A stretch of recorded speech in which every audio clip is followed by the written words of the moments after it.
पूरी पीढ़ी का क्या दुर्भाग्य है कि कोई इस पर बात भी नहीं कर रहा। किसी मास्टर को नहीं पड़ी, किसी प्रिंसिपल को नहीं पड़ी, किसी नेता को नहीं पड़ी, किसी को नहीं पड़ी, कुछ समाज सेवी बने फिरते मैंने इतने बच्चों को पढ़ा दिया। अरे पढ़ा दिया, पढ़ा के क्या किया तुमने? सबको बस एक गुलाम चाहिए, जितने बजे कह दो उतने बजे उठे, जितने बजे कह दो उतने बजे सो जाए। अमीर अपने बच्चे को और पढ़ाएंगे, गरीब अपने बच्चे को कभी नहीं पढ़ा पाएगा। मिडिल क्लास पिसता रहेगा, कभी जमीन बेचकर पढ़ाएगा, कभी गाड़ी बेचकर पढ़ाएगा, कभी कुछ बेचेगा, यहां तक कि कभी कभी माएं अपने कहने तक बेचकर पढ़ाएगा। रिजल्ट क्या है कि भाई जितने बच्चे पास होने हैं उनकी सीट जितनी है और जितने बच्चे एलिजिबल हैं 1% से ज्यादा कभी नहीं मिला आज तक मुझे।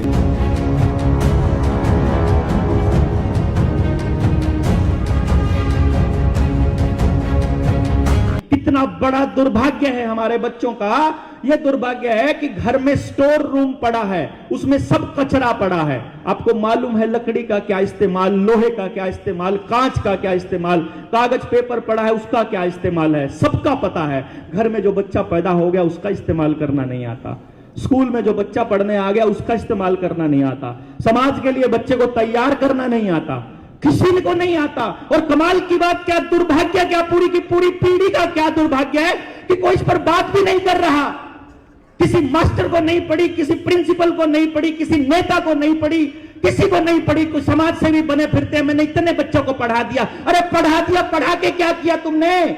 पढ़ाकर कचरा ही तो तैयार किया ना, खाली रट्टे मार मार के, याद कर करके, याद कर करके, याद कर करके, क्या क्या याद करवाओगे? याद करने से क्या काम आएगा? अरे जो काम आएगा वो तो सीखा हुआ आएगा ना, और सीखा हुआ कोई बच्चा भूल ही नहीं सकता। तो आप सिखाते क्यों नहीं हो? सिखाने का क्यों नहीं है तरीका है आपके पास? ये सोचा कभी किसी ने? सबको बस याद करवाना है, सबको बस एक गुलाम चाहिए, जितने बजे कह दो उतने बजे उठे, जितने बजे कह दो उतने बजे सो जाए, जिस स्कूल में आप भेजो वो भेज दे, जितना आपकी पॉकेट अलाउ करती हो वैसे स्कूल में भेजोगे, जितना ट्यूशन अलाउ करेगा वो स्कूल में भेजोगे। अमीर अपने बच्चे को और पढ़ाएंगे, गरीब अपने बच्चे को कभी नहीं पढ़ा पाएगा। मिडिल क्लास पिसता रहेगा, कभी जमीन बेचकर पढ़ाएगा, कभी गाड़ी बेचकर पढ़ाएगा, कभी प्लॉट बेचकर बचाएगा, कभी कुछ बेचेगा, यहां तक कि कभी कभी माएं अपने गहने तक बेचकर पढ़ाएंगी। और आखिर में रिजल्ट क्या है कि भाई जितने बच्चे पास होने हैं उनकी सीट जितनी है और जितने बच्चे एलिजिबल हैं 1% से ज्यादा कभी नहीं मिला आज तक मुझे। चेक करो, आप सारे के सारे ग्रोन अप मां बाप हो, क्योंकि आपको यह सोचना पड़ेगा, बैठ करके कैलकुलेशंस करनी पड़ेंगी। मेरी बातों पर भरोसा नहीं करना है, आपको खुद से कैलकुलेट करना है, आपको देखना है आपकी जिंदगी में आज तक कितनी भर्तियां आई। चेक करो एक बारी, उनमें कितने बच्चों ने फॉर्म भरा ये चेक करो, और फिर देखो कितने प्रतिशत बच्चा पास हुआ, चेक करो। आपको पता चलेगा कि 99.9% बच्चा गारंटीड फेल होगा, गारंटीड। मतलब हम एक ऐसे एजुकेशन सिस्टम में काम कर रहे हैं जिसके अंदर 99.99% बच्चों के ऊपर लेबल लगेगा कि तुम एक फेलियर हो, तुम एक बर्बाद इंसान हो, तुम कुछ नहीं कर सकते। क्योंकि आपको हर पीटीएम में, हर वो वीकली टेस्ट में, हर मंथली टेस्ट में, उसके अंदर आपको मैडम क्या कहेगी? थोड़ी सी मेहनत और करो, थोड़ी सी मेहनत और करो, है ना? आप कर सकते हो, आप कर सकते हो, ये तुम्हारा बच्चा कर सकता, इसको बस थोड़ा ध्यान दो। अरे ध्यान देके करना क्या है? ध्यान देके और नंबर ले लेगा, और नंबर ले लेगा। अभी चौथी पोजीशन पर है, पहली पोजीशन पर पहुंच जाएगा, मान लिया। अरे जो पहली पर है वो तो नीचे आना पड़ेगा ना, उसको दो। नहीं समझे? मेरा बच्चा केवल तब कामयाब हो सकता है जब आप सबका बच्चा कामयाब ना हो। यह नियम है इस पढ़ाई में, इस पढ़ाई में यह नियम है। मैंने एक केस देखा था, उस दिन मुझे यह समझ में आया कि एजुकेशन सिस्टम क्या कर रहा है।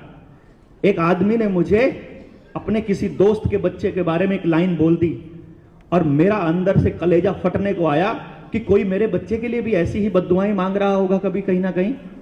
क्या था मालूम है? दो दोस्तों की शादी हुई बिल्कुल एक हफ्ते के अंतराल में, उनके बच्चे भी एक हफ्ते 10 दिन के अंतराल में पैदा हुए। दोनों दोस्त पक्के थे, बचपन के दोस्त। दोनों के बच्चे बड़े हुए, सेम स्कूल में पढ़े, सेम क्लास में पढ़े, साथ खेले, भाइयों की तरह रहते थे, बिल्कुल सब काम एक साथ मिलकर करते थे। कभी वो फर्स्ट आ जाता था, कभी वो फर्स्ट आ जाता था, दोनों के बीच कंपटीशन होता था। दोनों माँ बाप कहते थे अब की बार तेरे को फर्स्ट आना है, उसके वाला कहता अब की बार इसको आना है। एक टेस्ट में वो फर्स्ट, एक टेस्ट में वो फर्स्ट, करते करते करते करते उन्होंने ग्रेजुएशन करने के बाद एक एग्जाम में भर्ती कर ली। तहसीलदार का एग्जाम था, पोस्ट सारी 4 थी, जिनमें से कुछ मतलब रिजर्व थी। जो पोस्ट बची वो मात्र 1 पोस्ट बची लास्ट में। और कमाल की बात यह है कि इंटरव्यू पे जो पहुंचे वो दोनों ही बच्चे पहुंचे। सोचो, वो दोनों के दोनों दोस्त जो बचपन से दोस्त थे, क्या कभी ये सोच पाए होंगे कि उसके वाले का हो जाए, या ये कहा होगा कि मेरे वाले का हो जाए? क्या कहा होगा? मेरे वाले का हो जाए का मतलब यह है कि उसके वाले का ना हो। इस मेरे वाले के होने का मतलब है कि उसके वाले का ना हो, अर्थात वो ये इंतजार करेगा कि किसी तरह से उसका इंटरव्यू कैंसिल हो जाए, किसी तरह इंटरव्यू के दिन वो बीमार पड़ जाए, किसी तरह इंटरव्यू के दिन उसका नुकसान हो जाए, यही तो इंतजार करेगा ना। अरे भाई